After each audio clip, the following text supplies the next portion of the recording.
So this week we've been talking about mental disorders or abnormal psychology,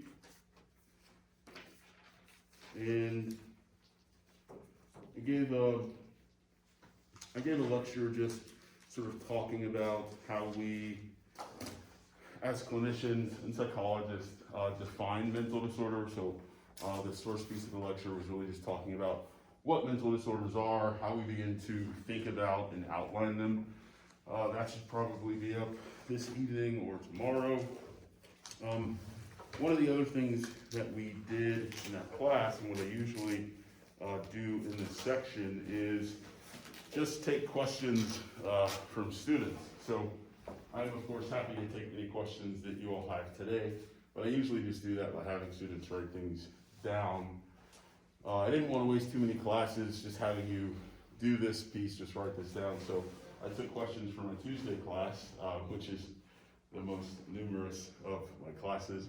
And so I figured we could just go through those, and I take any questions that you all have as we talk about that. Okay. Any questions before we get started with this? Okay. Let's do a little sit down then.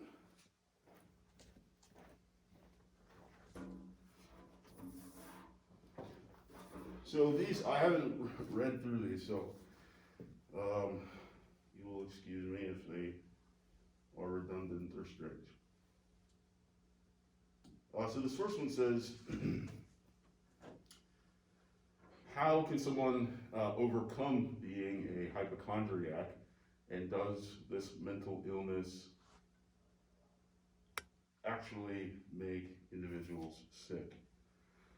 How does someone overcome being a hypochondriac? Well, so it is a disorder, and hypochondria is a disorder where a person is just really worried usually about having a certain disorder. It could be physical disorder, it could be mental disorder, it could be disability or condition, but it's just some sort of worry about that person's health in some way. Often with this disorder, what you'll see is that folks will begin to imagine the symptoms of the disorder. And so I actually had a client a while ago who, I don't want to give too many details because it's being recorded, but he basically had gotten a concussion and thereafter would have anxiety about getting these headaches that came out of the concussion.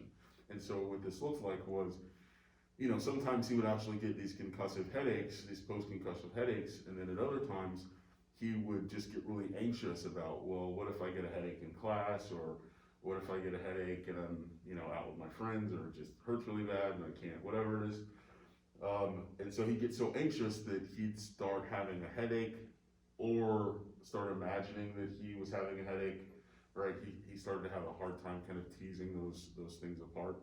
That was a particularly difficult case because he actually did have a post-concussion syndrome.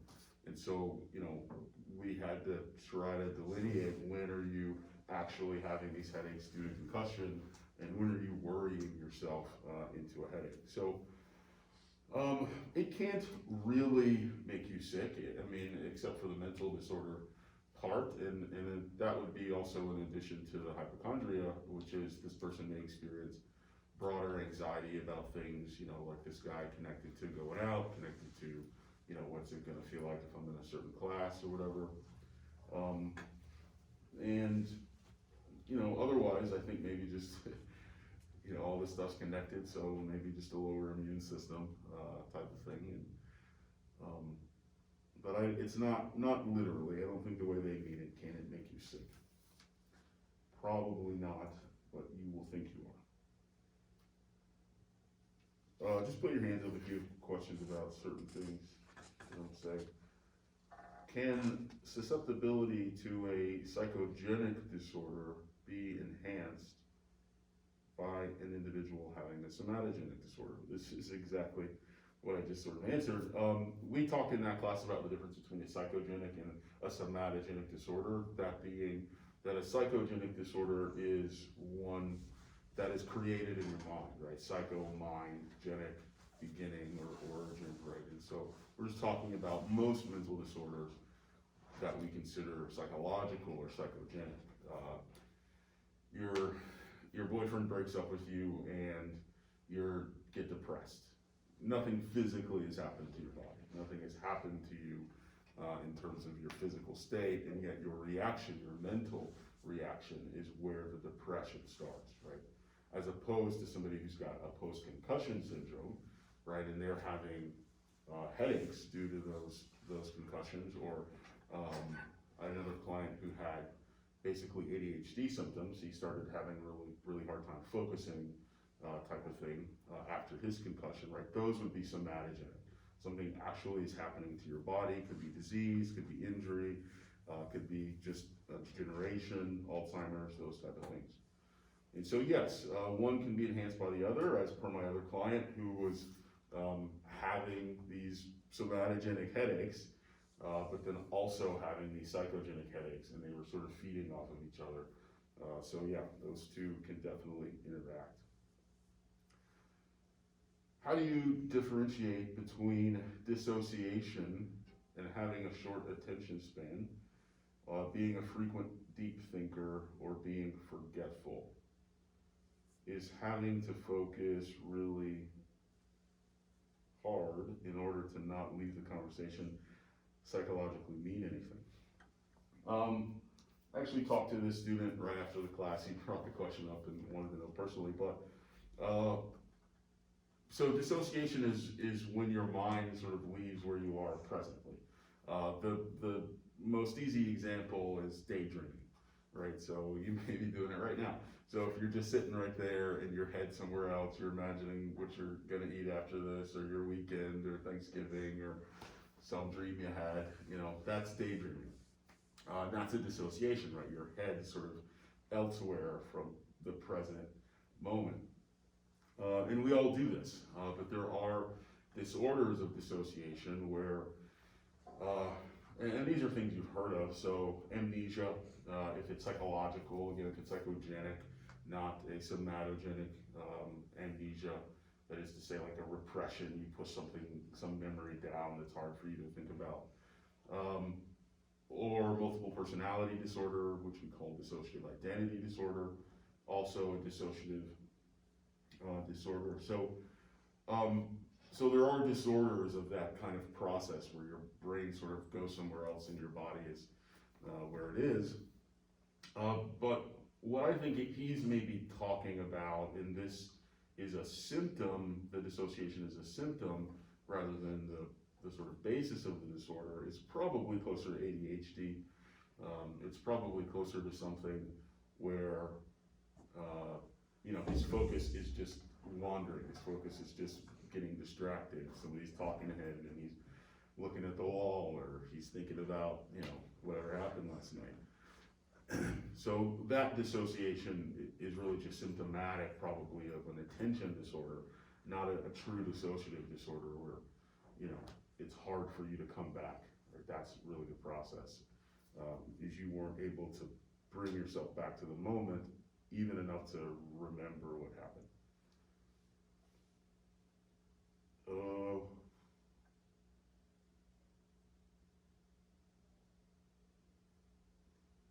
So this question says, where does bipolar disorder fall in this? I'm not sure what they're talking about, but probably the psychogenic somatogenic thing. This bipolar is a pretty tough one. It seems to be more somatogenic, just in my experience.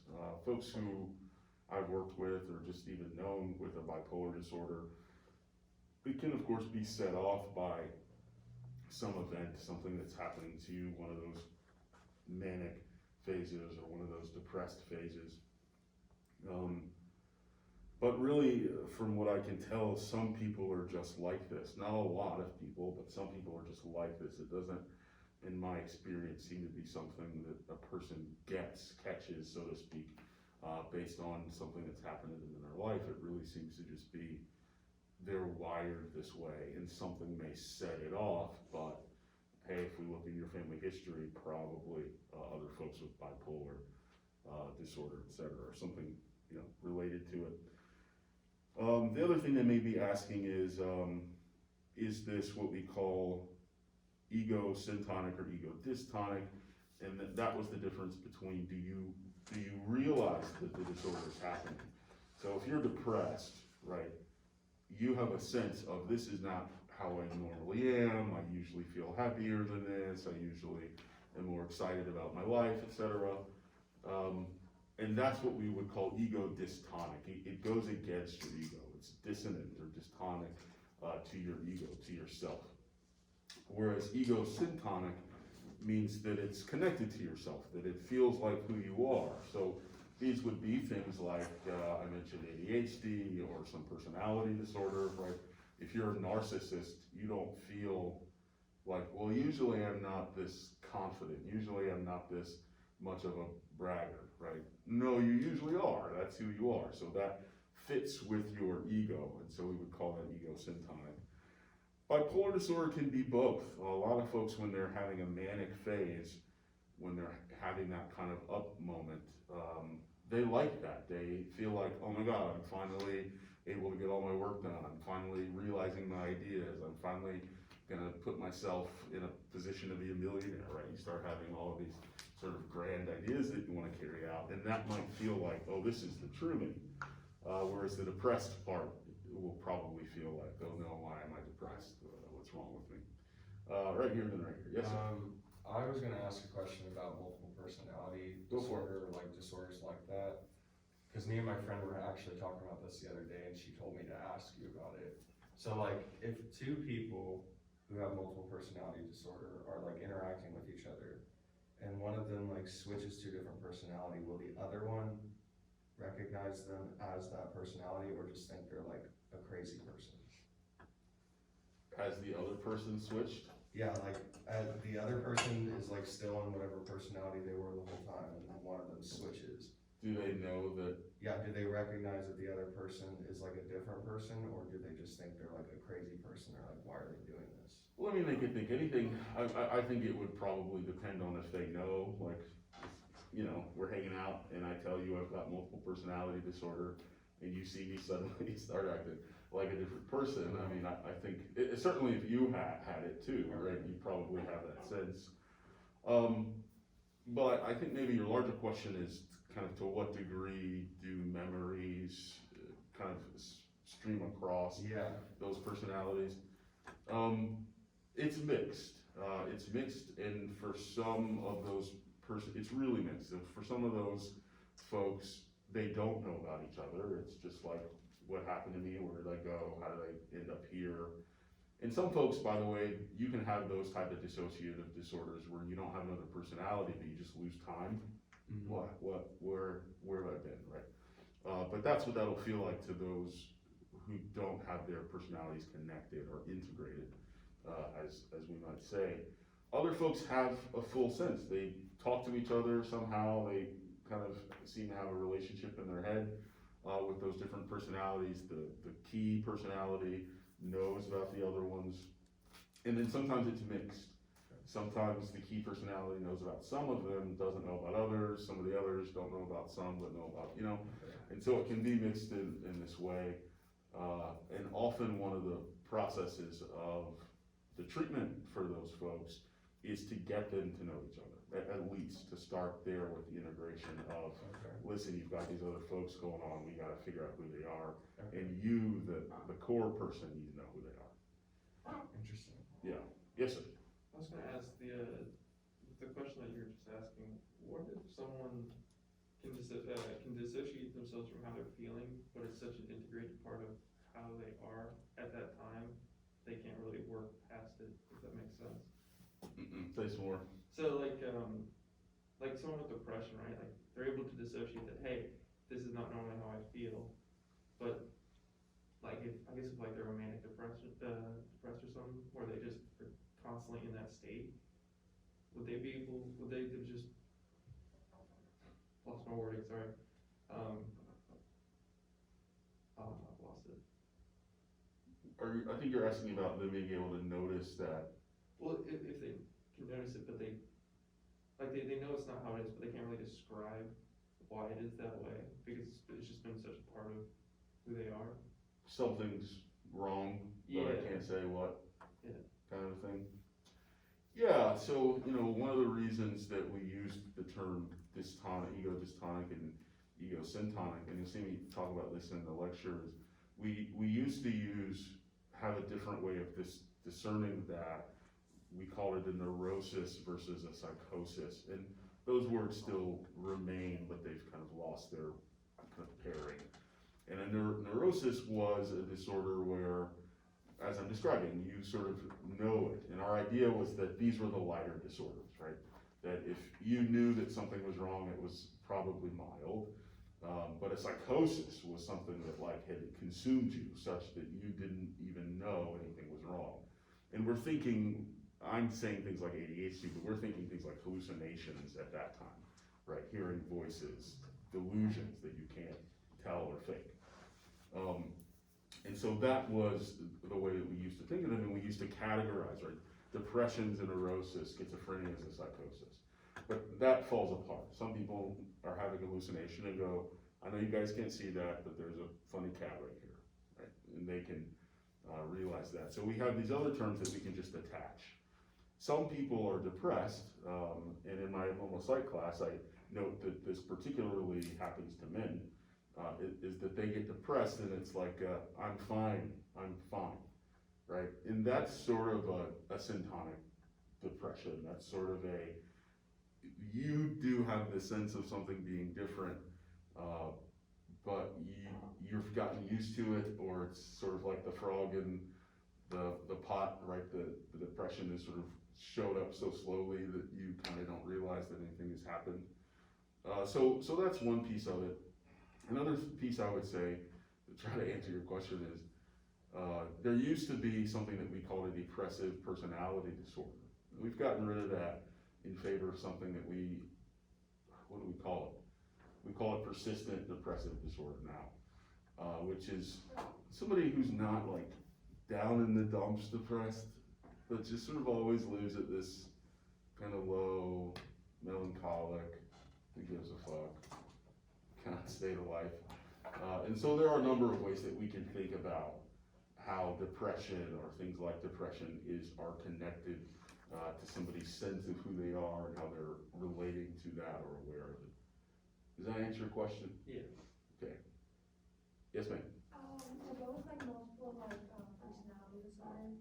So you have your I guess prominent personality, but do you have to have a trigger to get the have a different personality take over, or can you just switch between them? Both. So often those personalities are brought about by certain life events. The kind of most common example is somebody who's being abused. Usually when somebody becomes a multiple personality, they start that when they're a child. And it's almost a type of repression. And what we think is that because they have few defenses at their disposal, both physically and psychologically, being so young, they can't talk themselves out of it. They can't say, it's not my fault, mommy's just a bad person, right? They don't have that capacity yet, right? Why is this happening to me? And so what they'll do is they'll block that out, right? When it's happening, they'll block it out. And in that place, sometimes a new personality will form, right? Sometimes they just dissociate, like I'm describing, and where did the time go, right? But other times, somebody else will show up in that space because it's happening so often. And in those cases, right, sometimes that type of thing would trigger it, right? Certainly in those early years, dad's coming home drunk again, he's getting rowdy, he's probably gonna start beating on me. And then you switch to the personality that's stronger, usually, is who that person is, right? I can handle that, versus the core who says, well, he's scared. And so sometimes those type of things would trigger in the future, right? You're in a dangerous situation, or somebody's talking to you, too rough, and you become this other person in that midst. And that's usually what we would expect, though. I think if we watched somebody, we would see all of these times maybe they were switching and we didn't know why they were switching. as a clinician and a scientist, I would almost have at least a hypothesis that something conscious or unconscious did trigger that it wasn't just random, but it can look random, you know.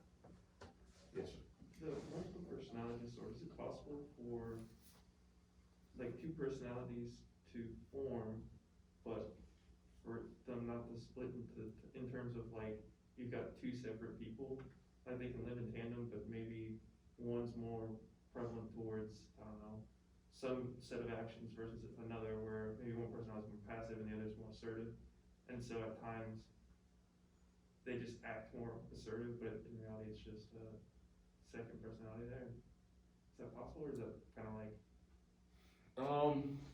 Probably because, you know, we all do this. One other thing I really am interested in is personality for our first like 2-3 weeks of the class.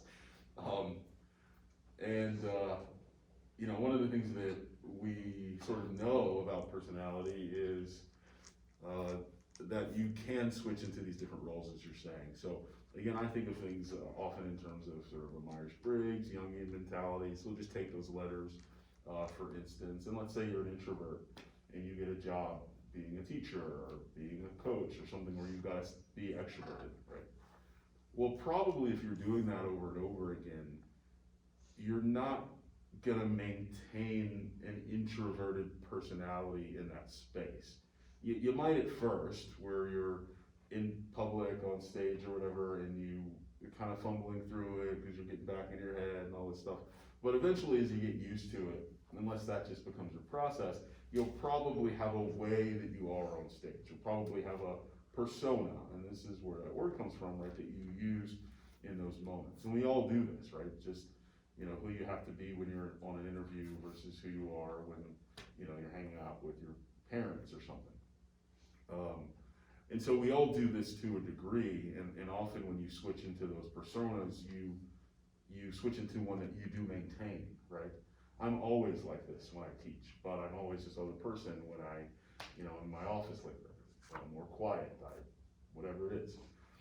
So that's a piece, and I would just make that extension, because I don't think that's exactly what you're asking, but I would just make that extension that there's probably a space between a multiple personality and this kind of persona switching that we do, where there's, you know, somebody could have a really heavy shift in that way. Does that make sense? Yeah.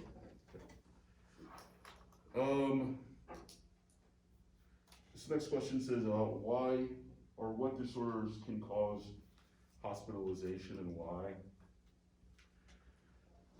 From a psychological perspective, I mean, there's psychiatric and neurological things that we're gonna put you in the hospital with, and you might die, or your brain's, you know, deteriorating, or you need surgery, obviously, these type of things. But, and from a psychological perspective, we usually are only gonna put you in the hospital if you're in danger of hurting yourself, and usually that means suicide in particular, not necessarily just like cutting or some type of other self-harm behavior. But if you're in risk to your life, we will often, you know, have to hospitalize you. Sometimes this can, though, it can be sort of other type of psychoses usually. So somebody's having a severe schizophrenic episode where they just can't manage reality and they need somebody to look after them, or somebody's having a manic episode. In that same way, they can't manage reality. Sometimes that mania can take you to high, like I can fly, guys. I mean, I'm really awesome, right? And so now you're a danger to yourself type of thing. Other times there are going to be things like addiction, of course, or, and this isn't hospitalization, but you know, obviously abuse. If we find out you're abusing a child, we're not going to call the hospital, but we're going to call somebody. Sometimes, depending on what state you're in, if the person wants to hurt somebody else, so they tell you in session, I'm gonna go beat up this guy, or I'm gonna go slash his tires, or something like that. In state by state, another person, danger to another person, or in other states, danger to a person's property even, can require a call to the authorities. Here, I think another person's life but not their property. So if you came in a session and said, I'm gonna set somebody's house on fire, I do not have to tell. Unless I think they're in the house. If they're in the house, I would. But if you said they're on vacation and I'm gonna burn their house down while they're gone, well, that's between us. At what point does anxiety become something you should take medication for? A couple parts says, everyone experiences it, but what line do some people cross to need meds? Is there a defined line at all?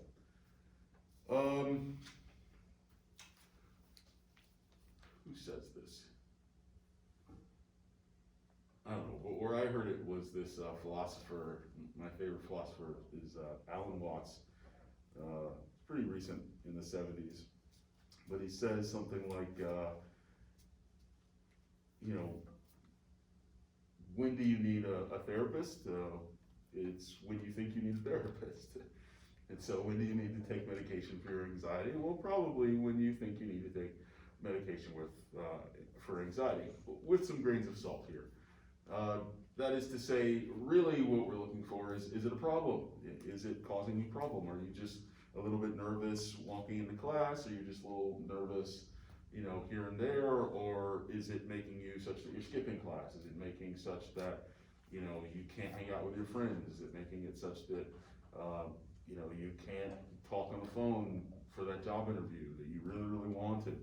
All right, so if it's interfering with your life in a significant way, that's when we're gonna consider it something that you need maybe medication for, maybe there's therapy, maybe both.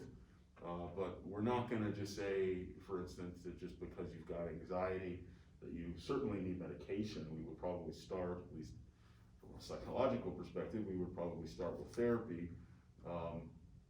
But also understanding it might just be something you have, and you know, some people get nervous, that's okay. Yeah. So this has to kind of do with like repression and stuff. So like if you repress something so bad that like even as like an adult you don't remember it, should you try to dig that up or should you just leave it in repression? Oh, you know, I struggle with this as a therapist, to be honest. Right? I'll get somebody come in and they're coming in for something, you know, relatively minor. My parents broke up, I'm having a hard time with it, okay. And we get through that, you know, we sort of, it's a huge thing, right? Just some regular life lessons, really. But you know, therein I see something like deep inside, there's something that I could go after, but I gotta have to rip you open to get to it. And is that worth it, right? Or are you okay? And you know, you'll deal with that later if it comes up, or you'll process it on your own or in a different way. And so I think again, it's really about, it's a problem if it's a problem. Okay. Now that also means, are you avoiding aspects of your life because you don't want to have this thing show up again? Or is it just something that, you know, kind of irks you and you know it's a pet peeve or a button that can be pressed, but generally you're dealing with it. So I don't know, I think it's the difference between avoiding and accepting, right? Is it something you notice and you know you're working through, or is it something that you're like, oh no, we're not gonna talk about that? Okay. Yeah. See hand? No. Okay, if there are disorders that lots of people have or get diagnosed with, like OCD or ADHD, is it really a disorder? Or is it just normal? To me, it seems like way too many kids get diagnosed with ADHD, and it can be used as an excuse for bad behavior. I love it. And then, good, these are going together. And then, is ADD a valid and real diagnosis in your opinion? Awesome. So, you know, psychology's a little bit broken. We are really obsessed today and for a while, historically, with being considered a science, being considered a part of the medical community. And so some of our frames, in my opinion, are too medicalized and sometimes too scientific for what we're really doing, for what we can really know and for what we really understand. And so ADHD is listed, OCD is something very different, I can talk about that separate. But ADHD is listed in the DSM as a psychological disorder.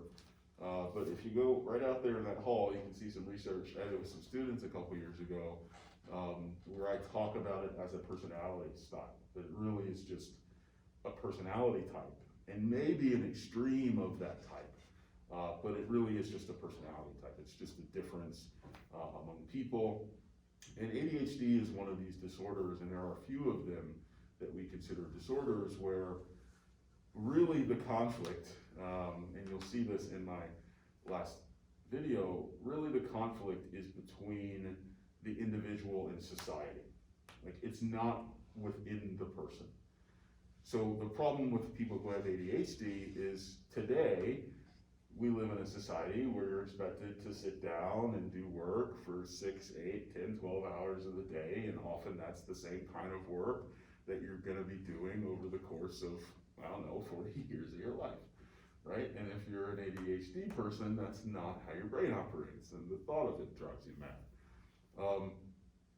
Because my theory, and this is just a theory, to connect to that research, is that we evolved to have the folks who were at the camp, in the cave, doing the work, doing the task, doing the thing, make sure the crops got here, make sure that, you know, the hunting got done, make sure that the furs got folded. But we have these other folks who's are wandering through the forest or and saying, look over there, guys, what is that thing? Have you ever seen, do you think we could eat that shiny, gooey thing that all those bugs are flying around? Or that we have those people who are discoverers, who are, you know, pulled into novelty. And that's really what's going on with folks with ADHD. Is if you ask them and they sit and think about it themselves, it's not that their attention lapses, it's that it gets taken by something else, right? It's not that they just go away. You do see them do that, but they're going in their head to something more interesting, or they're going over there to something more interesting. And so I think that's something that's supposed to happen. I think it's a personality style. But today, we've kind of figured out that we can eat the bees, honey. We've sort of figured out a lot of stuff. And so there's not a lot of room for discovery. Most people are expected to do something that's pretty procedural. And so if that's what the society looks like, and you've got this class of people who hate that, well, it's gonna look like there's something wrong with them. Question? Okay, and then OCD is a disorder. So there's a difference between OCD and OCPD, so obsessive compulsive disorder, and then unfortunately they named them the same thing, and they're pretty different. Obsessive compulsive personality disorder. So obsessive compulsive disorder is, you know, step on a crack, break your mother's back, right? Like, I gotta flip the light switch 18 times, or I'm gonna have a panic attack, or, you know, I have to wash my hands 3 times before I leave the bathroom, go out, go back in, and then 2 more times before using the hand dryer outside my own office. Right? That sort of thing is a disorder, and it's usually it's a type of anxiety disorder, because these people are experiencing anxiety in the midst of those obsessive compulsions. If I don't do this, terrible things. If I don't do this, I'm gonna feel these type of ways. So that's again what the disorder is where's the harm coming? Well, they feel distress, and so we have some harm. The obsessive compulsive personality disorder is closer to what people probably think of when they hear OCD in a kind of casual sense, or certainly when they're calling their friends OCD, this type of thing. And this is somebody who's just anal. This is somebody who likes things just so, and doesn't like a mess, and things have to be perfect, right? This is that personality disorder. And for those folks, it's really just a personality. We do consider it a personality disorder, but it really is just a difference in personality. And they would say, I'm fine, I am not anxious about the fact that I like things orderly. What makes me anxious, what maybe pisses me off, is that you're not as clean and tidy as I am. right? And so that's, for them, probably pretty, at least egosyntonic. They're not bothered by that. They're often bothering other people, with their need to have things, so orderly. Yes, ma'am? So you're talking about how like people with OCD have anxiety, so would like them like, I don't know, doing like their rituals of like turning the lights on, like however many times, would that be like their coping mechanism? Sure. Yeah, it's, Instead of like dealing with their anxiety? exactly. Yeah, so the obsessive compulsive disorder, what it even means is, an obsession is something you can't stop thinking about, right? You're obsessed with it. In psychological terms, it means that it keeps coming into your mind, you try to forget it, you keep thinking about it, right? Think of that song that you maybe sing all day, one day. That's a type of obsession, right? You can't get rid of it, it just keeps coming in your head. But imagine that song was, telling you that the world was gonna burn down, or you were gonna die of some deadly disease, or you're never gonna be happy, or right, whatever it is, you've killed a person. Unless you wash your hands. Do it again, just to make sure. No, that's gotta be a little bit more, you don't think you did it long enough, right? It's that feeling, like, oh, okay, maybe if I can save myself, right? So, and the compulsion is that act, it's the need, it's the thing that you're doing to try to save yourself. A compulsory behavior is behavior that you just do automatically. And so, that is the coping mechanism, as the person would say, of having this obsession of dying, and the way I'm trying to stop that is by not getting a disease, by washing my hands over and over again. The problem, and we talked about this a little bit in class last time, is that it's maladaptive. It is trying to meet that problem. It is purposeful and in a way good as far as the person is concerned, but it has these negative consequences that are interfering with the person's life, maybe their health, etc. Yes, sir. Oh, sorry. Oh, you had your hand up earlier. Did you forget? No, it wasn't a question, it was just something I was thinking of when I was opening my hand. Oh, I see. Sorry. Think with your hands. Yeah. Okay. Anything else? All right. What causes autism to often produce enhanced abilities such as memory or organizational skills?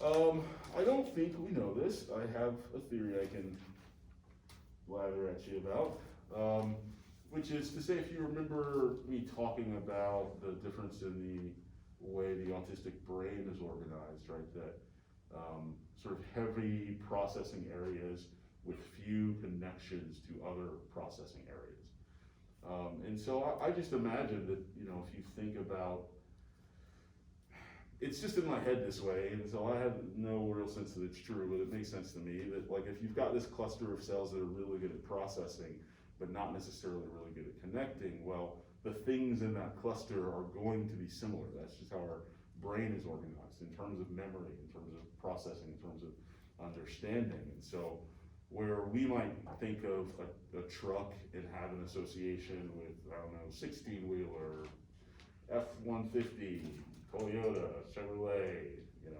big wheels, right? And so, we've got that associative block, and that's what we can think about a truck, and then we'll start slipping over, right, to a connection, maybe cars and vehicles, and now airplanes, and now we're over here as we try to think about all of the things you can think about with a truck.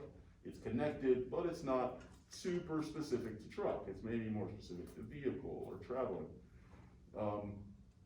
So in my mind, the autistic brain has more stuff packed in that truck, if that's the thing, area. So they're not just thinking about truck, car, they're thinking about, and I can't even do it, but just all of the stuff that you might know about a truck, kind of the little details that they can fit sort of packed into that dense area. It'd be interesting to maybe do some experiment where you see, they can think of all of this about the thing, but you try to go one step over. Okay, tell me what you know about, I don't know, airbag safety. They probably know that. Something that's related but not directly related. Airplanes, trains, or submarines. And see if they have as much knowledge about that, or if it seems really, really isolated to this one area, but not connected to things that we would say. Well, you usually would think of, vehicles all in one spot. Yes, ma'am? Okay, I have two questions. One, does ADHD fall under the spectrum of autism? It does not, but as I've been researching it, there are a lot of similarities, surprisingly. It's a very different presenting disorder, but there are some things, like both folks with autism and ADHD, for instance, tend to be hypersensitive. So, this has not been a problem this year, by the way, but like usually when I'm lecturing, if somebody's talking in the back, I'm not trying to be an asshole, but my brain just goes right. I can't focus, if I'm hearing somebody else. And so that kind of hypersensitivity is something, folks with ADHD and autism tend to get overstimulated, kind of related to that hypersensitivity. And they're both distractible kind of in different ways, but in that way. What were you thinking? Oh, no, that was, what? What were you thinking? You asked if they were connected. No, I was just a friend. It was just a friend thing. I just wanted to know if it was connected. Yeah, She I said mean, it not was. officially, but sort of. This isn't an official category, but we kind of think of them as neuroatypicals together. That would also include folks with like dyslexia, maybe certain learning disabilities, right? So the folks who have a brain or a mental difference that can be considered a disorder, but also just really seems like a broad difference. We tend to call them neuroatypical as opposed to neurotypicals. Oh, wait, I have another question. So Oh, there yeah. was the OCD thing. So do the actions of like washing your hands multiple times or whatever, counting to make sure everything's right, does it have to be every day for it to be considered as OCD, or can it be random? I don't know if that makes sense. Yeah, so all of us can do stuff, like, one of the things, I realized, in doing counseling is, even when you get somebody out of an anxiety disorder, for instance, like, probably that person is also just an anxious person. That is to say, like, you can maybe get them out of that acute anxiety, like I'm suffering every day, I'm having all these panic attacks, yada yada. You can probably get them out of that place, but they will probably react to stress in the future with anxiety, right? Oh my God, I forgot about that test. Okay, like that's just who that person is gonna be. And again, that's not necessarily problematic per the first question, right? You could just have anxiety, you could just be, we don't even have to call it anxiety, you could be worried, you can get nervous about stuff, yada yada. And so folks with OC, in the same way, obsessive compulsive symptoms can just be these sort of minor stress responses. They can be, they can show up and not be diagnosable, and then maybe sometimes amount to a place where the person gets so stressed or other stuff going on that it would be diagnosable. And so yes, it can exist in this space. I used to, I've got a car I can now and I'm good, but I used to be really obsessive about locking my keys in the car for no reason. I've never even done it myself, maybe just memories of my parents doing it, but, and so I would leave my car, trying to maybe come into work, and I would check my pocket, and I would check the door, and I would check my pocket, and I would check the door, right? Like just making sure my keys are in my pocket, maybe 4 or 5 times. And then I don't really do that about anything else. But there's just that one thing that I would do it about. And so again, that's just to highlight this idea that, yeah, you can have these, a person can have these moments where they're maybe doing it sometimes, or they can have these particular things that they do it with, but doesn't necessarily mean it's diagnosable. Again, it's a problem when it's a problem, right? Are you spending an hour at your car door, and that's a problem? If you're spending 5 minutes and your class has to wait outside for a couple minutes, well, I'm probably okay. Does that make sense? Okay. Just thinking finger, okay. What is the best way to communicate with someone with PTSD from being in a war that has constant flashbacks to it? What is the most common mental disorder in the United States and in the world?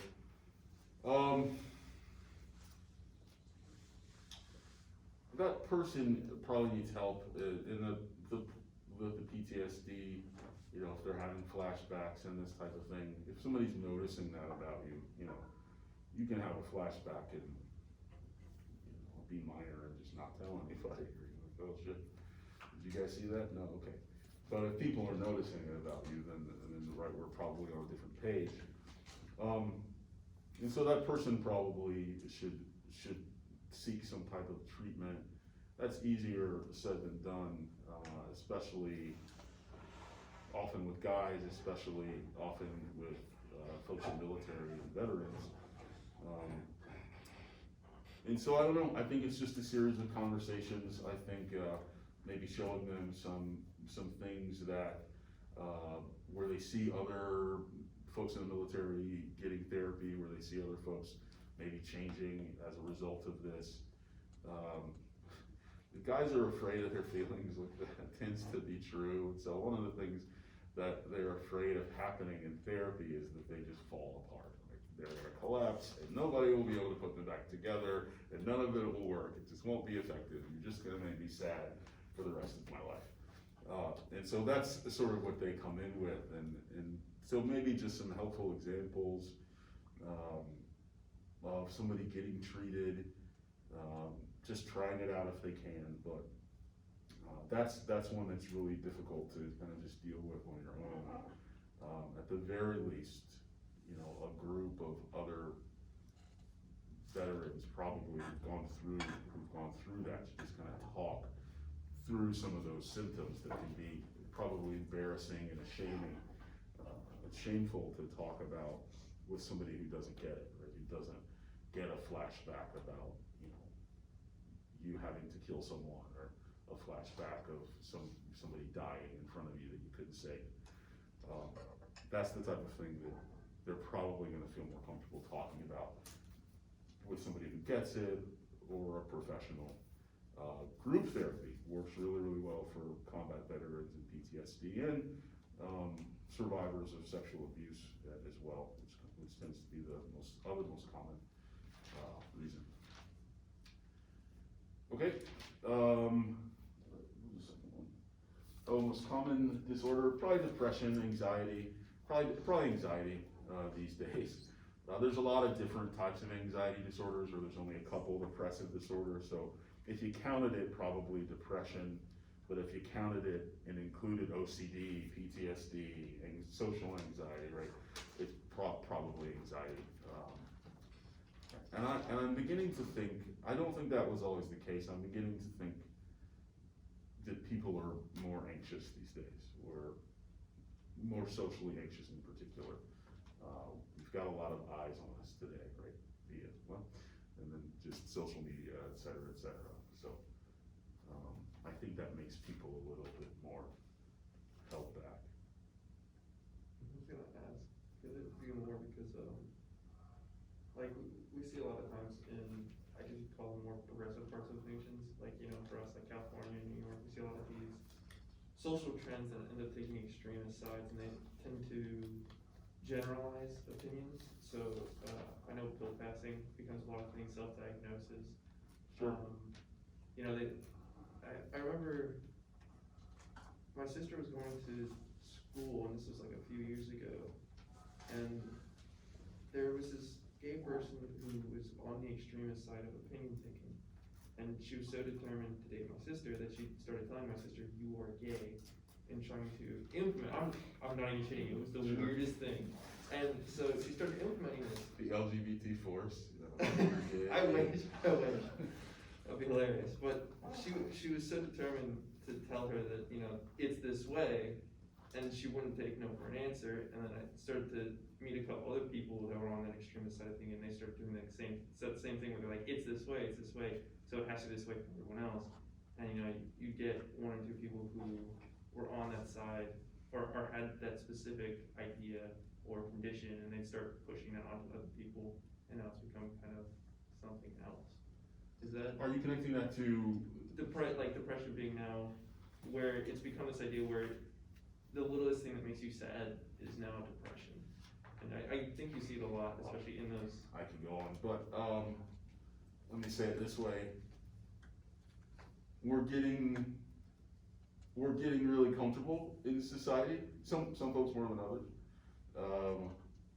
We live in America, we haven't had a war here in a while, like nobody's been really hungry here in a while, nobody's really dying in terrible deaths due to, you know, madmen or, you know, like we're really safe, here for the most part, I say.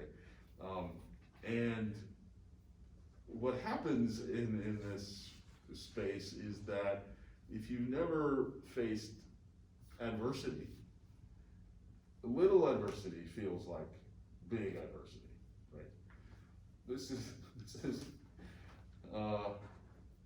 and so I feel like, I don't know if this connects to your sister, but I feel like the question you asked, has to do with the fact that, you know, it's akin to us finding out that, you know, taking your baby and slathering them in antibacterial gel every day, and never letting them go outside, and never letting them play in the dirt, right? That's actually bad for their health, right? They do not build up an immunity to the world, and now they step out in the world, and the cold will kill them because they never, you know, had to deal with it before. That's how our psychology works too. Is if, you know, you're super safe and nothing bad's ever happened to you, you've gotten, you know, most things that you wanted with little effort, well then, when the waiter at the restaurant said, sorry, we're out of filet, that's when folks pull out their phone, because Karen's about to lose it. Like, this has been one of the hardest things, you know, this person's ever had to deal with. So I think that's a piece of it. I'm making light of it, but I think that means that, you know, really, when folks experience this, they're not faking it, and maybe it's due to some kind of comfort of life, but it is true for them that when they show up and things are scary because they haven't encountered them to this degree, or things are depressed because they've never had this type of loss in their life, well, that's real for them. But in terms of maybe why it's growing, I think it has to do with, again, social media. I do think having all these eyes on you is difficult as well, but also because, you know, we don't have a lot of hardships here, such that little hardships kind of throw us over the boat.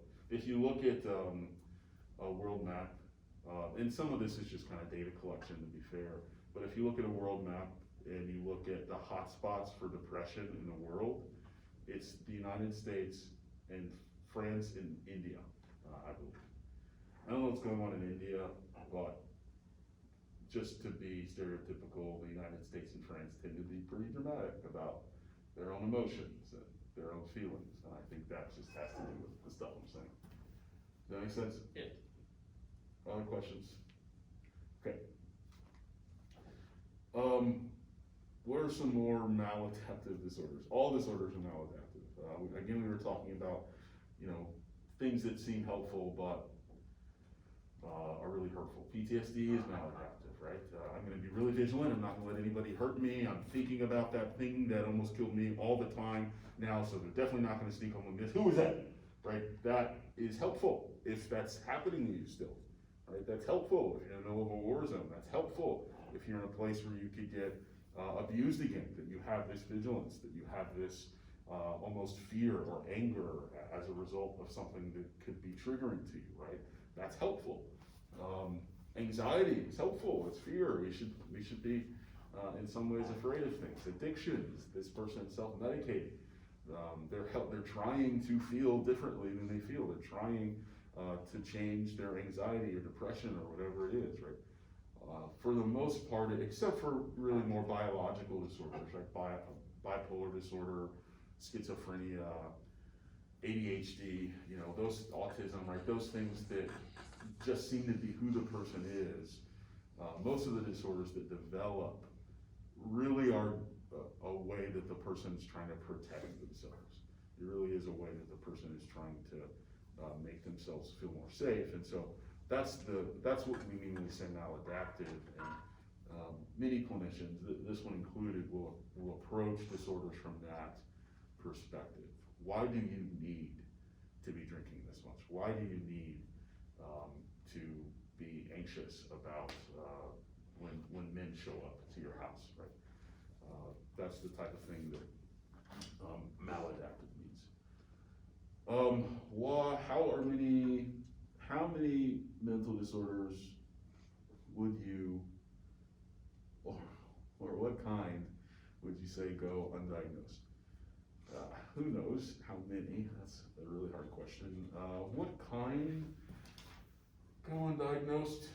Probably depression often. I've said this, I keep saying it, but mostly men. Men do not like saying they're sad, and in fact, when men get depressed, they tend to really be more angry, and so that also can get missed for that reason. ADHD, actually, to the question of does it get overdiagnosed? Again, I would really call it a personality, but I think it gets missed a lot. I would often have college students come in my office when I worked in New Hampshire, sometimes with their parents, like my kid's thinking about dropping out of school, they were really bright, they can't seem to get their schoolwork done, it's not that they're not trying, right? And, you know, do a little bit of an assessment and what's going on? Well, you know, they keep forgetting to do their homework, they keep waking up late for class and not getting there, this type of thing. How did you do that in high school? Well, Dad reminded me of my homework, and Mom woke me up every day, and the teachers would send home notes when I was falling behind, right? And so often, you know, for instance, in high school, you've got all of these, because your parents are there primarily, you've got all of these sort of safety nets and reminders when you go to college, and, you know, you forget to set your alarm, and you forget that your homework's in the bag, right? Because nobody's pulling it out for you or waking you up when it doesn't go off. So often that type of thing will show up in college. For some people it shows up in work, that type of thing. But that's another one that I think gets undiagnosed often. Sometimes autism, usually high functioning, but I don't know that that necessarily needs to be diagnosed unless it's a problem. I'd say those are maybe the big ones. Things like dyslexia, a lot of learning disabilities, yeah. So like, I know that self-diagnosis is like dangerous, but I also feel like, I mean, for example, growing up, we were way too poor to afford like therapists and to just go to doctors for like little stuff, but I know for a fact that I have PTSD because of personal stuff, but like, do you think that to some extent people can like know at least that they have that disorder or that disorder is there? Yeah. You know, one of the things we learn is to take your patient's word from him. I mean, it's not exactly true, but that your patient is the best expert on their own mental health. Right? And so we're gonna meet you, I think, I'd say at least a good therapist is gonna meet you where you are. And so that is to say, if you ever went in, right, they're not gonna say, no, well, who told you that? Oh, you read it on YouTube or you read it on Wikipedia? We're gonna start from scratch. No, they're gonna say, well, why do you think that? And talk to me about the, you know, ins and outs of what went on that has you, right? So they're gonna use that information to make sure that you're on the right track and they're on the right track. There's nothing wrong with it per se, it's just, you know, if you get it wrong, and sometimes people can kind of catastrophize their own experiences, which is to say, you know, we're gonna be looking for not just do some of these symptoms ring true for you, but we're gonna also be looking for how long have these things been happening? Are they happening more often than not, right? And those things are vary for diagnosis to diagnosis, how long, how often, etc. And so we're gonna be looking for those kind of more official pieces. But a lot of therapists will work with you whether or not you have a diagnosis. Right? They will just help you work through your life, even if they're not writing anything on your chart, at least in terms of diagnosis. So I don't think it really matters. I used to not like diagnosing because it doesn't matter. the person comes in, what you're struggling with, we're gonna talk about that thing. But insurance companies want something else, so learn to enjoy it, cause I like getting paid. Good. Did you have a question? No. Oh, yes, ma'am.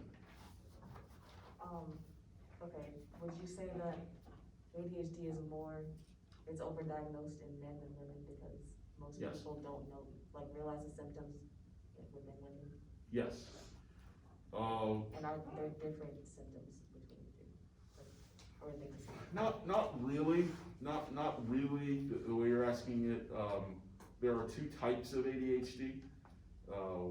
One we call the hyperactive type, and one we call the inattentive type. Psychiatrists, medical doctors, as opposed to psychologists, psychiatrists will differentiate that as ADD versus ADHD. So take the hyperactive out. Women tend to have ADD more. They tend to have the inattentive type more than the hyperactive type. And so whereas boys get seen, Billy, sit down. Billy, why do you keep talking? Billy, get off the wall, right? And that's gonna, trigger a call to the parents, and that's gonna trigger maybe a doctor's appointment, or at least more likely to. And so that kid's gonna be more likely to get treated. The inattentive type of ADHD, which is the type that I have, to be fair, is where your mind just goes somewhere else, right? And you're sitting still quietly, and then the teacher calls on you, and whoa, what are we talking about? Weren't you listening to me, right? And you get this experience, or maybe they never get called on because they're a quiet kid, and they just have bad grades, and the teacher says, I don't know, they're always here, they're always seem to be paying attention, they're looking at me, right? But they don't know if they're thinking about their, next video game adventure or whatever it is. So, that's the difference, is women and girls tend to have that type of ADHD more, or ADD more, and so it just goes underdiagnosed. I just didn't get diagnosed until I was in like late 20s, like 28, because it wasn't the, type that gets noticed. It's the type where did my keys go? Why are you late again? God, I couldn't find my keys. Does that answer your question? Yeah. What makes someone with schizophrenia hear voices that are not there? Well, I wish I knew. We don't know. It's not something in their brain, apparently. I don't really know how to answer that. We don't know. I mean, it has something to do with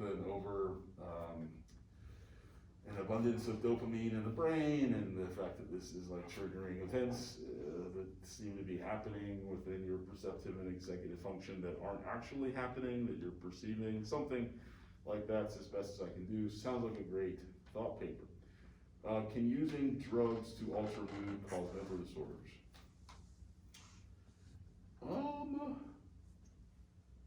The jury's kind of out on this.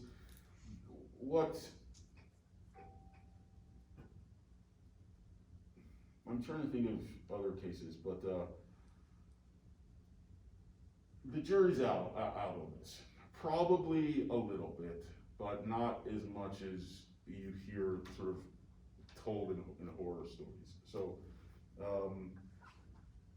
what we know doesn't tend to happen, for instance, or a thing that folks used to think was that if you used marijuana or some type of hallucinogen, that it could cause psychosis, it could cause schizophrenia, it could cause something like this to happen. Not exactly. It can cause that to happen if it was, what we think is it can cause that to happen if it was about to happen anyway, right? That you've got this family history, you were maybe showing some symptoms of that in the first place, maybe the marijuana, maybe the hallucinogen was an attempt to self-medicate in some way to feel different, and because the nature of the drug is to alter your perception and your executive functions, well, that might just be the push you needed to fall into the psychosis. What we don't see happening is you've got somebody who's relatively healthy, who doesn't have a history of this in their family or within themselves, that takes some drug. Certainly like this, like I couldn't tell you about like bath salts or just like really intense stuff. I'm talking, you know, MDMA, mushrooms, LSD, marijuana, cocaine, meth, the regular drugs. So, we don't see that these folks kind of just totally go, into this psychotic state, which is usually what happens, but we do see that they can kind of be pushed if they were right on the edge anyway. And folks tend to not, they're not usually surprised, like, oh my gosh, this came out of nowhere. It's usually like, I don't know, I told them that wasn't gonna be good for them. So, that's the kind of the biggest one. But they can cause depression, they can cause some types of psychological addiction, you know, things like marijuana, and in many cases really cocaine, though cocaine seems to be, for folks kind of hit or miss, either they get addicted to it or they don't, whereas meth, always addictive. These drugs can cause you to have a habit where you feel psychologically addicted to them, right? Where you're always wanting it, whether or not you kind of chemically need it, like, you know, nicotine or heroin or something. This can just kind of make you really want to have that drug. In some cases, the withdrawal from that drug or the state of being under the influence of that drug, alcohol, marijuana, kind of constantly can make you depressed.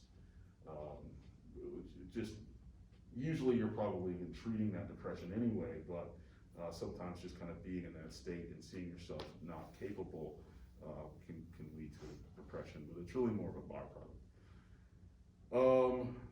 Just two more. Can someone get PTSD from having a bad trip off of a hallucinogen? That's interesting. I haven't heard that, but perhaps. I know I just said no, but I hadn't thought of PTSD as in terms of you get traumatized. I haven't heard of that, so I don't want to say yes, but it seems like I can imagine it, though I don't know the dynamics of your mind when you're under the influence of a hallucinogen such that it could perhaps snap back. Yes, sir.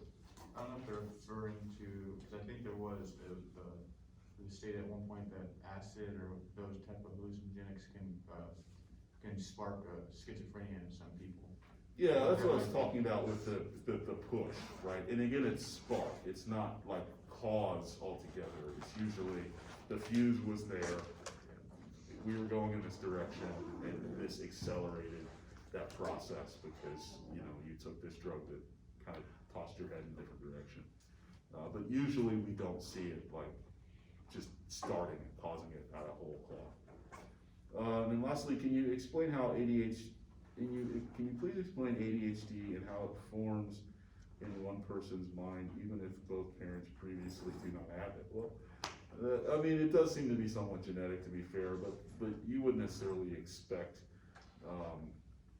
that if you have ADHD, that your parents necessarily had to have it. It's totally possible that it can just form on the basis of the individual. We don't know if it's genetic, though it does seem to run in families, or if it's kind of cultural, inherited, developed. And then also want to know how one disorder can affect everyone differently, if it can be described as one disorder. That's a great question. In my abnormal psych class, I spent a lot of time talking about the difference between bottom-up diagnostics and top-down diagnostics, where top-down is a little bit more like this is depression, and depression has all of these possible symptom sets, and you can have depression that looks like this symptom set, and somebody else can have depression that looks like this totally other symptom set, but we call them both depression. Whereas a bottom-up diagnostic is one like PTSD, and if you look in the DSM, PTSD has like 5-6 pages of symptoms, whereas depression has like half a page. And this is because PTSD says what ties this disorder together is that you have survived the trauma, and here are all of the symptoms that can show up out of that trauma. And so the thing that holds it together is the inciting incident, not the symptoms per se. So I think we'll move in a direction where we do bottom up for all things. The thing that ties depression together, though once stated, is loss. We get depressed when we lose things, whether status, job, person, animal, that's what triggers depression. Looking into the future, or worrying about the present is what triggers anxiety. So we can begin to tie these things together, but as it is, we just say, oh, the symptoms kind of link up. All right, thank you. I will see you in a week, in 2 weeks, after Thanksgiving. I think that week I may just kind of do like student request, but primarily we'll be just getting ready for the final. All right, thanks y'all.